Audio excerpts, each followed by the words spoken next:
Thank you.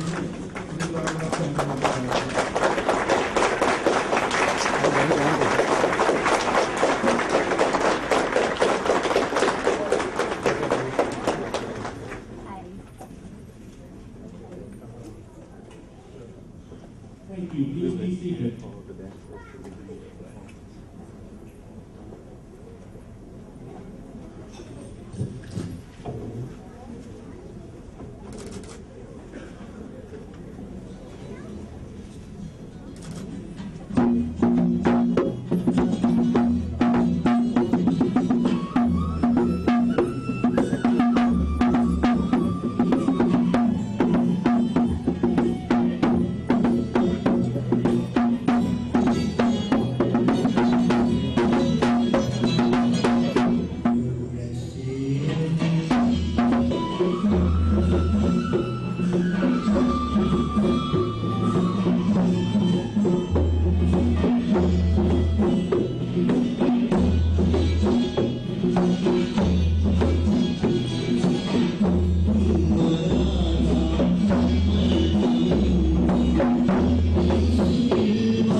Amongst us, we have Honorable Sanjay, Dr. John Brownie, President of Texas Southern University, Dr. Tim. I apologize if I have left out any other elected officials whom we have not been informed. A cultural, multi-ethnic country which is represented by all major religions. The Sri Lankan community in Houston too is reflecting a blessing.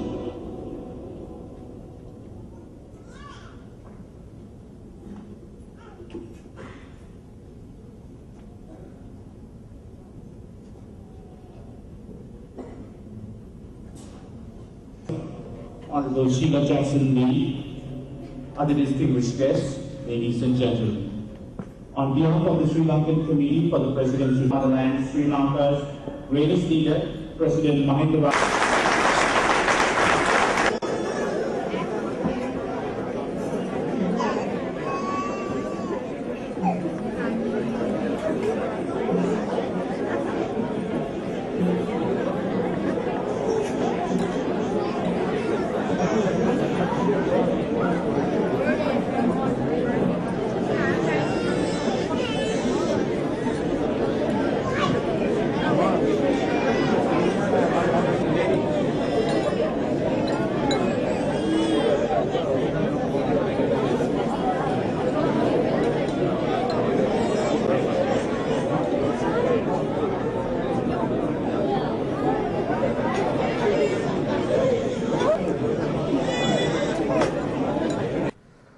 Most of us are familiar with the phrase, the American dream. I believe all of us in the Sri Lankan community have achieved our own version of this dream. However, there are several Sri Lankans amongst us who have gone beyond and achieved eminent status in the city of Houston and this great country.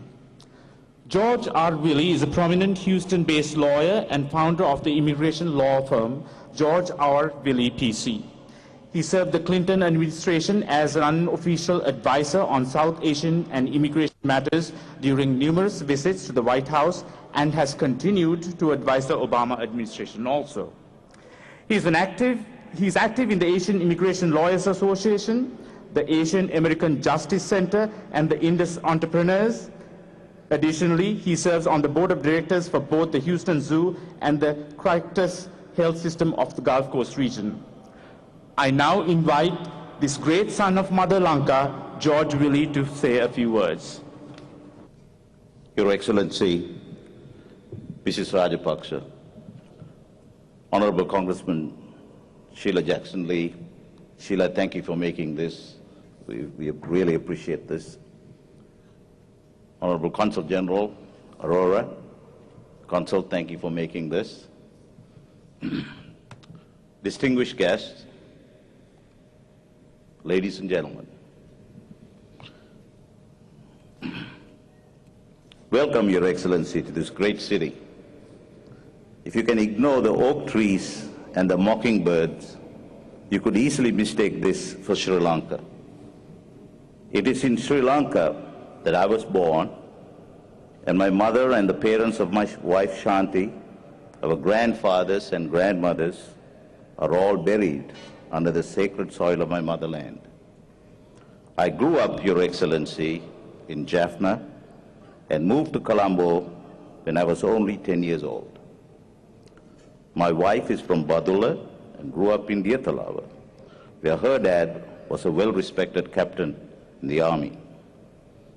I have smelt the sweetness of margosa trees in Jaffna and tasted the red jambu fruits that left red stains on my white shirts as I walked to school in Colombo.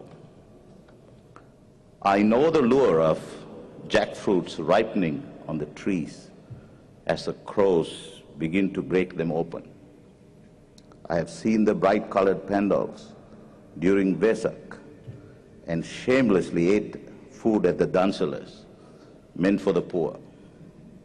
And I have heard the chanting in the corvils and inhaled the smells of jasmines and joss sticks. I've heard the bells of All Saints Church as I assisted Father Hera during Mass. But since I left Sri Lanka in 1975, there has been such pain, such sorrow, and such agony. The mighty Mahaveli Ganga that usually brings its sacred waters to the paddy fields spat out blood, both the Sinhalese and the Tamil.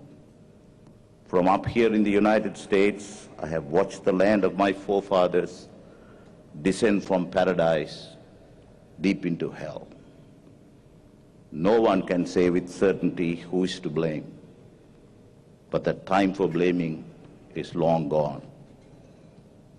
Your Excellency, you're probably descended from Dutugemunu, and my people from Elara.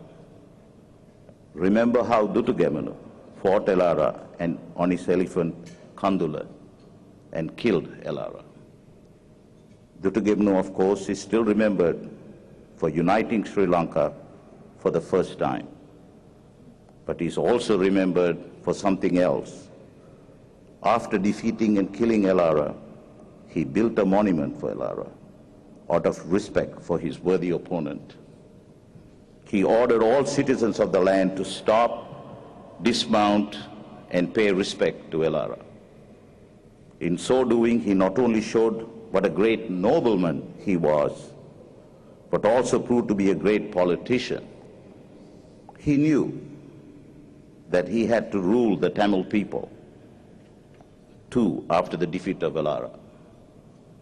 Your Excellency, fate and fortune and your great political skills have placed you at a unique point in history.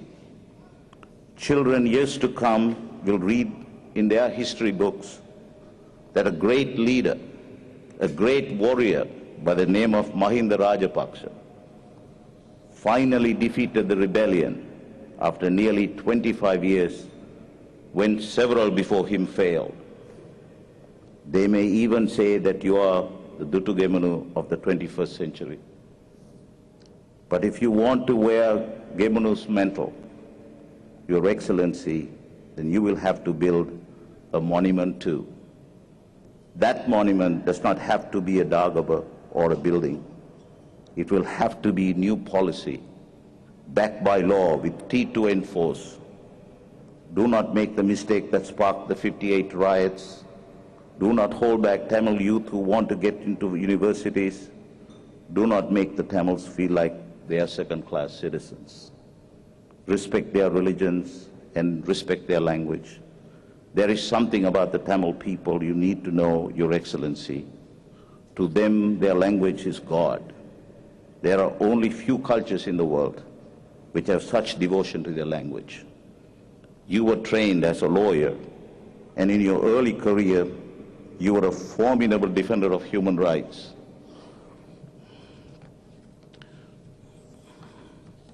Now, you have the popularity, you have the power of a hero, like Julius Caesar returning to Rome from his conquests. No one can deny what you ask. Ask the Parliament to pass some entrenched clauses you and I read in law school when we had to study the Salisbury Constitution. If you need my help, I will give it free, like many in this audience would. The Tamil people are naked and hungry, looking for you to assure them that there is a place for them. Make sure they have one. You killed one Prabhakaran, but do not let another grow. You cannot prevent another one with swords and guns. You can only do that with your heart and wisdom. Compassion, truth, and justice you learn from the Buddha are the only weapons you will need. According to Dhammapada, Buddha said that hatred does not cease by hatred at any time. Hatred ceases by love. This is an old rule. That's what the Buddha said. Your Excellency, as you leave this fair city and return to Sri Lanka, promise me that the 10-year-old boy walking to school tomorrow in his white shirt will have no other red stain than from the jambu fruit. The morning crow will not open anything other than the jackfruit. That there will be nothing else hanging from the margosa tree than the fruits I smelt. Your Excellency, return us to paradise. Return us to paradise. Thank you.